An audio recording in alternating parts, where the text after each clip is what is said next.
안녕하세요. 저는 여기 갤러리 백상에서 예술 감독을 맡고 있는 미술평론가 김진부입니다. 오늘 이제 그 고흐 특별전 그리고 또 클림트 특별전을 이제 보러 오시는데 제가 오늘 자리를 비우게 돼서 이렇게 그 유튜브를 켰습니다. 그래서 오시면 제 유튜브를 한번 보시고 이제 관람하실 수 있도록 한번 해드리고 싶어서요. 네. 아마 29일 날은 안토니 곰니를 만나야 될 것 같아요. 제가 그래서 자리를 비웁니다. 오늘은 그래서 간단히 몇 가지만 좀 설명을 드릴게요. 키포인트는 이번 전시 핵심은 고흐의 해바라기 7점 하고요. 또 이따가 좀 보여드릴 클림트의 키스 그 두 작품입니다. 물론 나머지 작품도 다 마스터피스 너무나 훌륭한 작품들이지만 지금 이번 전시의 어떤 주제가 되는 두 가지 아주 가장 주인공을 뽑으라면 딱 7개의 해바라기 작품하고 클림트의 키스입니다. 그럼 먼저 고흐의 7개의 해바라기 작품을 좀 설명을 드릴게요. 고흐는 빈센트 반 고흐는 너무나도 유명하고 우리 한국 사람들이 너무나 사랑하는 또 작가이기도 하고요. 전 세계적으로 또 그렇게 훌륭한 작가들이 없죠. 고흐가 훌륭하다는 거는 이제 이분은 이제 표현주의 작가입니다. 그래서 그 전까지는 어떤 보여지는 사물을 그대로 그렸다면 고흐 때부터는 자신의 내면의 세계를 뭐 감정이라든지 그런 것들을 이제 표현하는 표현주의를 최초로 작업을 하셨어요. 그래서 고흐의 작품은 현대 미술에 아주 지대한 영향을 미친 너무나도 훌륭한 작가라고 볼 수 있겠습니다. 그러면 좀 7개의 해바라기 작품 좀 설명해 드릴게요. 제 뒤에 7개가 있는데요. 맨 저쪽에 있는 게 이제 개인 소장 작품이고요. 그리고 그 두 번째 있는 게 이제 1945년에 폭격으로 소실된 작품이에요. 그래서 지금은 없고 뭐 사진만 남아 있습니다. 그래서 지금 일본에 가시면 오츠카 미술관이라는 곳이 있는데 이제 레플리카를 이제 저희처럼 이렇게 전시하는 곳이에요. 그래서 거기에 레플리카가 있습니다. 이게 뭐 오츠카 미술관에 관광하시는 분들이 많이 가신다고 하더라고요. 예, 그래서 한국에서는 이제 여기 갤러리 백상 오시면은 이제 레플리카 작품을 다 보실 수 있습니다. 사실 이 7개의 그 고흐 작품은요, 레플리카가 아니면 사실 이게 전시 자체가 가능하지 않습니다. 왜냐하면 개인 소장 작품, 물론 뭐 가져오기 너무 어렵고요. 그리고 또 폭격으로 맞아서 소실된 작품 우리가 눈으로 볼 수가 없겠죠. 그 다음에는 이제 뮌헨에 있는 노예 미술관에 있는데요. 노예 갤러리. 거기에 있는 작품인데 이것도 뭐 당연히 그리고 다 지금 유럽의 다른 그 미술관에 다 소장되어 있습니다. 그 다음 가운데 거는 런던의 내셔널 갤러리. 아주 유명하죠. 그 다음에는 또 일본의 손포 갤러리. 그 다음에는 필라델피아, 미국의 필라델피아 갤러리고요. 그 다음에 이제 네덜란드의 고흐 박물관, 고흐 갤러리 박물관, 이제 거기서 다 전시돼 있어서요. 그 예전에 사실 그 몇 년 전인가요? 내셔널 갤러리, 영국 내셔널 갤러리에서 그 한국으로 이렇게 작품들이 와서 전시를 대대적으로 한 적이 있었어요. 그래서 너무나 훌륭한 작품들을 많이 봤었죠. 그런데 그때도 고흐의 해바라기 작품은 안 왔습니다. 그만큼 여기 있는 해바라기들은 각각의 유럽 미술관에서 마치 루브르의 모나리자처럼 가장 중요한 작품 중에 하나이고요. 그러다 보니까 외부 반출이 잘 어렵고 뭐 한다 하더라도 굉장히 리스크에 대한 비용들이 굉장히 크기 때문에 쉽게 보기가 어렵습니다. 그래서 게다가 또 이렇게 7개를 한꺼번에 모아서 전시한다는 거는 레플리카 아니면은 뭐 아예 불가능하다고 볼 수 있을 겁니다. 그리고 또 이제 이번 작품에서요 7개를 좀 구분하는 법 하나 알려드릴게요. 이거 하나 아시면은 이제 앞으로 유럽을 가셔도 고흐에 대해서 아주 전문가처럼 보이실 겁니다. 네, 이제 그 7개 작품을 보시면은 3가지로 분류가 됩니다. 하나는 여기 2개 보시면은 화병 안에 3개 해바라기가 있어요. 그러니까 3송이입니다.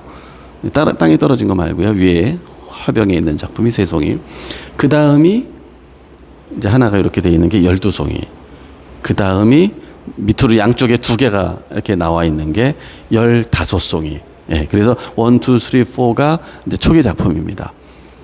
그리고 그 다음에 이제 나머지 3개는 나머지 세 개 작품은 실제 이때는 이제 해바라기가 이렇게 있을 때가 아니었어요. 그러니까 계절상. 그러다 보니까 이 작품은 고흐가 자신이 그린 작품을 보고 다시 복제, 그죠? 다시 그림을 보고 그린 작품입니다. 물론 고흐는 이제 표현주의, 아까도 말씀드렸다시피 표현주의, 자신의 감정을 표현하지 뭐 실제 보는 거를 똑같이 그리는 게 중요하지 않은 작가였기 때문에 아마 이렇게 그려도 이제 큰 문제는 없을 거예요. 왜냐하면 거기에 고흐의 마음을 다 담았을 테니까요. 물론 고흐는 자신의 노란 방에서, 노란 집에서 뭐랄까요, 그 고갱이 오는 것을 너무나 기다리면서 이렇게 방을 꾸미면서 이제 해바라기를 또 이렇게 그렸다는 속설도 있죠. 근데 어쨌든 정말 귀한 7송이 해바라기를 이렇게 모아놓은 거는 글쎄요, 이 한국에서 이렇게 유화 작업해서 레플리카로 여기밖에 없습니다. 오늘 오신 거 정말 환영하고요. 꼭 뵐 수 있었으면 좋았는데 다음에 언제든지 또 오시면 제가 있을 때 더 자세하게 설명드리겠습니다. 두 번째로 중요한 거는 아까 이제 클림트의 키스라고 했죠. 그걸로 한번 같이 가셔서 제가 다시 설명드리겠습니다. 네, 이번에 이제 클림트 설명을 이제 드릴 텐데요. 아까 고흐도 우리 한국 그 애호가들이 너무나 사랑하는 그런 작가인데요. 아마 클림트도 모르시는 분은 없을 거예요. 그만큼 한국 사람들이 전 세계 사람들이 너무나 좋아하는 작가입니다.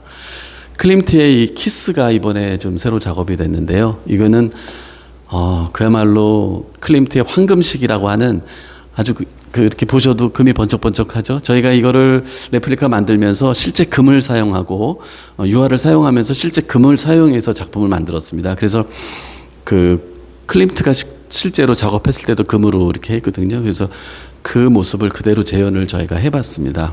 그래서 지금 이게 오스트리아의 벨베데레 궁이라는 그곳에서 이제 미술관에서 전시가 되고 있습니다. 벨베데레 궁전에서요. 근데 이게요, 오스트리아의 벨베데레 궁전을 한 번도 밖으로 나간 적이 없습니다. 한 번도 없어요. 그 말은 뭐냐면 거기 가지 않으면 볼 수 없는 작품입니다. 그래서 어떻게 알 수 무슨 말일까요? 이 말은 그 말은 오스트리아를 가지 않는 이상은 볼 수 없는 작품입니다. 그래서 이렇게 레플리카로 한번 보시는 것, 아이들 손잡고 한번 와서 실제로 보시는 것 굉장히 의미가 있습니다. 유화 작업을 실제로 하고 금 작업도 똑같이 하고 이런 거기 때문에 좀 아이들이 오셔서 보도 좀 학생들 뭐 이렇게 오셔서 보십니다만 와서 보셔도 좀 되게 그 감동이 다르실 거예요. 남다르실 거예요. 예, 물론 이제 원본의 아우라를 느낄 수는 없겠지만 진짜 그 유화 또는 크기도 동일합니다. 180, 180이고요. 그래서 마띠에리도 다 느낄 수가 있고 그 두꺼운 유화 칠한 거라든지 또는 또 색깔이라든지 이런 붓질이라든지 이런 거를 다 느낄 수 있어서 되게 좀 재미있을 겁니다. 클림트는 이제 분리파의 선구자라고 알려져 있습니다. 그러니까 이제 과거에 뭐 고흐처럼 고흐는 이제 표현주의였습니다만 분리파로서 과거의 어떤 그림과의 어떤 단절, 그 대신에 새로운 거를 창조하는 작가로서 클림트는 굉장히 알아주는 작가죠.